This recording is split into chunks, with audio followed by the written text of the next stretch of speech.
አመሻችሁ። አሜን። የድንግል ማርያም ልጅ ክብር ይመስገን። 8 ደቂቃ ከኔ ጋር ማርታ ታገለግል ነበር። የመምህር ሄኖክ ነው።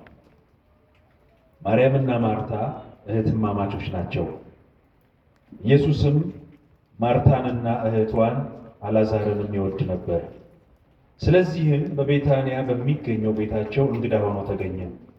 እጅግ ለሚወዱት ጌታ ፍቅራቸውን ለመግለጽ እህትማማቾቹ ይሻላል ብለው ያሰቡትን 2 የተለያየ አይነት አቀባበል አድርገውለት ነበር።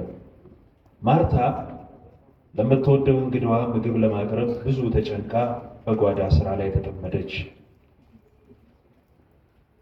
ለታላቁ ጌታ ምን ላቀርብለት ይሆን ብላ ተጨነቀች፣ ተጠበበች።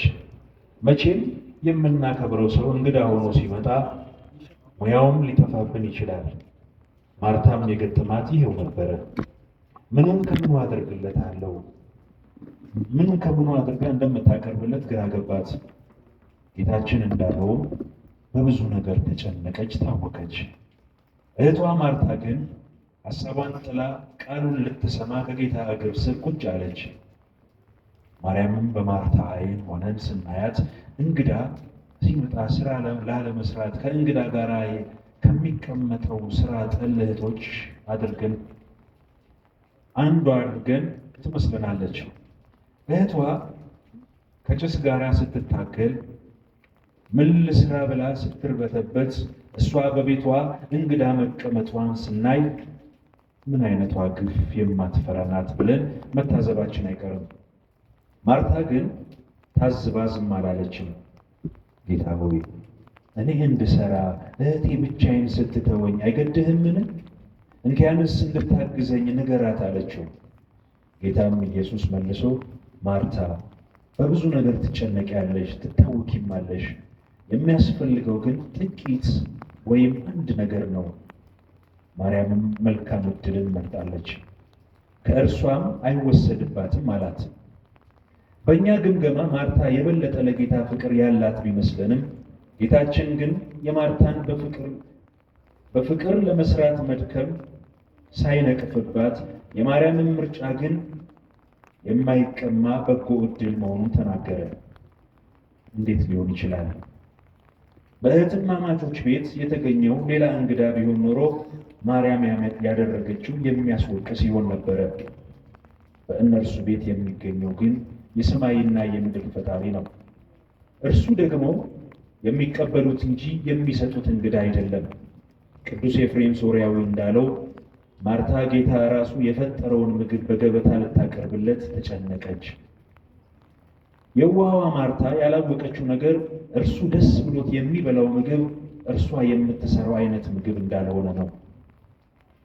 እንደ ሐዋርያቱ ቀርባ ብትጠይቀው ኖሮ አንቺ የማታውቂው የምበላው መብል ለእኔ አለኝ ይላት ነበረ። ምን ትጠጣለህ ብትለው ለሙሴ እንደነገረው ኃጢአተኛ ሲጸጸት እንባውን እጠጣለሁ ብሎ ይመልስላት ነበር። አልጠየቀችውም እንጂ መራራ ሐሞት እስኪጠጣ ድረስ በሰው ልጅ ፍቅር ስለተጠማ ጉሮሮ ይነግራት ነበር።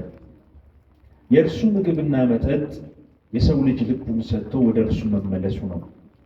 ማርያም ግን የማይቀየሟት በጎ ዕድል መረጠች። ከእርሱ ከጌታ እግር ስር ቁጭ ብሎ ከመማር በላይ ምን ዕድል አለ? ፈጣሪ ሲናገር መስማትስ እንዴት መታደል ነው! እርሱ የሚናገረው ቃል እኮ መለኮታዊ ቃል ነው። ከጌታ የሚወጣው ቃል የሚሰራና ሕያው የሆነ የራሱ የእግዚአብሔር ቃል ስለሆነ ነፍስና መንፈስንም ጅማትንና ቅልጥምን እስኪለይ ድረስ ይወጋል፣ የልብንም ስሜትና ሐሳብ ይመረምራል። እርሱ የሚናገረው ቃል ሞትን አፈፍ አድርጎ ያስነሳል፣ ለምጻሙን ያነጻል። አስረው እንዲያመጡለት ከአይሁድ የተላኩት የሮም ወታደሮች እንኳን ከትምህርቱ ጣዕም የተነሳ ተደንቀው እንደዚህ ሰው ማንም እንዲሁ ከቶ አልተናገረም ብለው ባዶ እጃቸውን ተመልሰዋል። የኤማሁስ መንገደኞችን በመንገድ ሲናገር ልባችን ይቃጠል አልነበርምን ብለዋል። ይህ የጌታ ድንቅ ትምህርት ማርታ ማድ ቤት ሆና አመለጣት።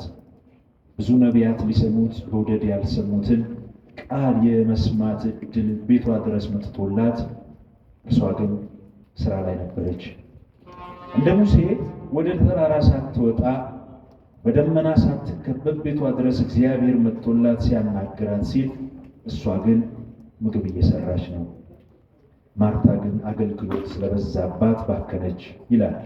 ይህ ቃል በእግዚአብሔር ቤት ለምናገለግል የማርታ ችግር ላለብን ሰዎች ምንኛ ከባድ ቃል ነው። ለመቅደሱ ቀርበን ከፈጣሪ ለራቅን፣ ጠዋት ማታ በስራ በእቅድ በስብሰባ ተውጥረን እንደ ማርታ ብዙ ድስት የጣድን ለእኛ ምንኛ ከባድ ቃል ይሆን? አቡነ ሺኖዳ እስከ ዛሬ የእግዚአብሔርን ቤት አገለገልኩ፣ የቤቱን ጌታ የማገለግለው መቼ ይሆን ብለው ነበር። ቤቱን እያገለገልን የቤቱን ጌታ ማገልገል ያቃተን፣ በአገልግሎት ተወጥረን ከጸሎት ከንስሐ ከሥጋ ወደሙና ቃሉ ለራቅን ብሎ ከመስማት ለተለየን ሰዎች እጅግ ከባድ ቃል ነው። እያገለገሉ ከፈጣሪ መራቅ እጅግ ከባድ ነው። እንደ ማርታ ፈጣሪ ባለበት ቤት እየኖሩ ከፈጣሪ መለየትም እጅግ የከፋ ነው። ማርያም የምትማርበትን ክፍል አጽድተን በኋላ ገበታውን አቅራቢ ሆነን የምንወደውን ፈጣሪ ሳንሰማው መቅረት እንዴት ያሳዝናል! ለሰብአ ሰገል ወደ ቤተልሔም ሄደው እንዲሰግዱ የጠቆማቸው አይሁድ ነበር። እነርሱ ግን ሄደው አልሰገዱለትም። ቅዱስ አምብሮስም እንዳለው ኖህ መርከብ ሲሰራ የረዱት የቀን ሰራተኞች ነበሩ። እነርሱ ግን ከጥፋት ውሃ አዳኑ። ለፍቶ ደክሞ አገልግሎ ሌላውን አስተምሮ ቤተ እግዚአብሔር ሰርቶ መኮንን እንዴት ያሳዝናል! እንደ መርፌ የሌላውን ቀዳዳ እየሰፉ የራሳችንን መስፋት ያቃትን፣ እንደ መቋሚያ ለሌላው ድጋፍ እየሆንን ራሳችንን ማቆም ያቃትን፣ አገልግሎት ለበዛብን የባከንን ብዙዎች ነን። ማርታ ከቃሉ በመራቋ ምክንያት አገልግሎቷን እንኳን በጸጥታ ማገልገል አልቻለችም። ብቻዋን መስራቷንም አስቆጫት። ጌታ ሆይ እኔ እንድሰራ እህቴ ብቻዬን ስትተወኝ አይገድህምን? እንኪያንስ እንድታግዘኝ ንገራት አለችው። ይህ ንግግሯ ብዙ ጉድለት እንዳለበት ያሳያል። እህቷ እስከሆነች ድረስ ቀስ ብላ ጠርታ ምን ማድረግሽ ነው? ነይና አግዥኝ እንጂ ልትላት ይገባ ነበር። አልዓዛር በሞተ ጊዜ በለቅሶ ቤት ማርያምም በስውር ጠርታ መምህሩ መጥቷል ይጠራሽማል ብላ እንደተናገረችው አሁንም በስውር ጠርታ ልትወቅሳት ትችል ነበር። እርሷ ግን በቀጥታ ለእህቷ ከመናገር ይልቅ እህቷን በጌታ ፊት አሳጥታለች። ከእህቷ ይልቅ እርሷ ለጌታ የበለጠ ፍቅር ያላት እንደሆነች የሚያሳይ ንግግር ተናገረች። ሰው ቃለ እግዚአብሔር ሲጎድለው ጠበኛ ይሆናል። እርሱ እየሰራ የሌሎች አለመስራት ያበሳጨዋል። በቀጥታ ሄዶ ለሰው ችግሩን ከመናገር ይልቅ በተዘዋዋሪ መናገር ይቀለዋል። የዋሃ ማርታ ለአገልግሎት ስትባክን የገጠማት ፈተናም ይኸው ነው። እዚህ ላይ የሚያስደንቀው የማርያም ዝምታ ነው። ማርታ ስትከሳት ጌታን መልስ ሰጠላት እንጂ ማርያምም አንድም ቃል አልተነፈሰችም። ቃሉን መስማት ይበልጣል ብዬ ነው ብላም አልተመጻደቀችም። ዝም አለች። በእርግጥ እህቷ ስትከሳት ምን ተሰምቷት ይሆን? በአፏ ዝም ብላ በልቧ እየተሳደበች ይሆን እንዴ? አባ ሕርያቆስ በቅዳሴው የለም በውስጧም ክፉ ሐሳብ አልነበረም ይላል። እንግዲህ እንደ ማርያም አርምሞንና ትዕግስትን ገንዘብ እናድርግ በማለት በአፏ አርምሞን ዝምታን ብቻም ሳይሆን በልቧም ትዕግስትን ገንዘብ አድርጋ እንደነበረ ይመሰክራል። ያስደንቃል። እጅግ በምታከብረው ጌታ ፊት የገዛ እህቷ ስትከሳት ማርያም አንዲት አልተበሳጨችም። ቢያንስ በልቧ እንኳን እንዴት አላጉረመረመችም? መልሱ ግልጽ ነው። ማርያም ሌላ ዓለም ውስጥ ስለነበረች ነው። ከጌታችን አንደበት የሚወጣው አካላዊ አምላካዊ ቃል ሰምታ ልቧ ተሰውሯል። አካሏ በቤት ውስጥ ቢሆንም ሕሊናዋ ወደ ሰማያት ከፍ ብሏል። በጌታችን ቃል ልቡ የተሰበረ ሰው ደግሞ እንኳን ቢሰድቡት ቢደበድቡትም አይሰማው። ቅዱስ እስጢፋኖስ በድንጋይ በወገሩት መወገሩ ገለባ የመሰለው ጌታችንን እያየ ስለነበረ ነው። ቅዱስ ያሬድ የአፄ ገብረ መስቀል ጦር እግሩ ላይ ተሰክቶ ምንም ያልታወቀው በእግዚአብሔር ቃል ልቡ ስለተመሰጠ ነው። ማርያምም ልቧ በቃሉ ስለተመሰጠ በእህቷ ንግግር ምንም አልተሰማትም። ከብዙ ወራት በኋላ ጌታችን ዳግመኛ ወደ እነ ማርታ ሀገር ወደ ቢታንያ ተመልሶ መጣ። በዚህ ጊዜ ግን እንግዳ ሆኖ የሄደው ወደ እነ ማርታ ቤት ሳይሆን ወደ ለምጻሙ ስምዖን ቤት ነበረ። የቤታንያው ስምዖን ለጌታችን የራት ግብዣ አዘጋጅቶለት ነበር። በዚህ ዕለት ታዲያ የቤታንያ ነዋሪዎች እንደመሆናቸው ማርታ፣ ማርያምና አልዓዛርም በስምዖን ቤት ተገኝተው ነበረ። ማርያም ጌታችን ባስተማራት ትምህርት ልቧ ተሰውሮ የምትኖርበትን የኃጢአት ኑሮ ተጸይፋ ነበር። ስለዚህ ዋጋው እጅግ ውድ የሆነ አልባስጥሮስ ሽቶ ገዝታ ወደ ስምዖን ቤት ገሰገሰች። ከጌታችን እግር ስር ተደፍታም በእንባዋ አጠበችው። በፍጹም ጸጸት ወደ ፈጣሪዋ ተመለሰች። የአስቆሮቱ ይሁዳ ይህ ጥፋት ምንድን ነው ብሎ ለሽቶ ብክነት ተቆጨ። ለድሆች ቢሰጥ ይጠቅም ነበር የሚል የውሸት ምክንያት አቀረበ። ማርያም ፈተናዋ ብዙ ነው። ቃሉን ስትሰማ እህቷ ተተቻት። ንስሐ ስትገባ ደግሞ ይሁዳ ተነሳባት። ማርታ ቃሉን ከመስማት ይልቅ ለምግብ ሥራ ቅድሚያ እንስጥ ብላ እንደነበረ ይሁዳም ለነዳያን አገልግሎት ቅድሚያ ይሰጥ አለ። ይሁዳ ጌታችን ሲያስተምር እናትህና ወንድሞች መጥተዋል እያለ ትምህርት እንዲቋረጥ የሚታገል ሰው እንደነበረ ልብ ይሏል። ይሁዳ ሲናገር ማርያም እንደ ልማዷ ዝም አለች። ጌታችንም እንደ ልማዱ መልስ ሰጠላት። እርሷንም ኃጢአትሽ ተሰርዮልሻል ብሎ አሰናበታት። ማርያምም በተማረችው ቃል የንስሐ ፍሬ አፈራች።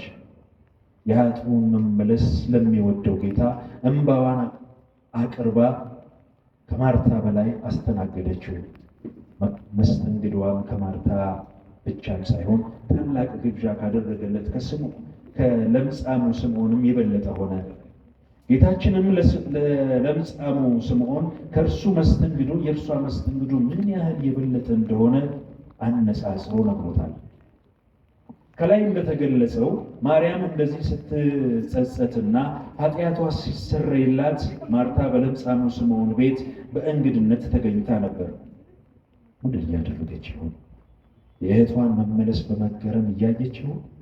ወይስ በቤቷ ያመለጣትን ትምህርት ከጌታችን እግር ስር ቁጭ ብላ እየሰማች ይሆን?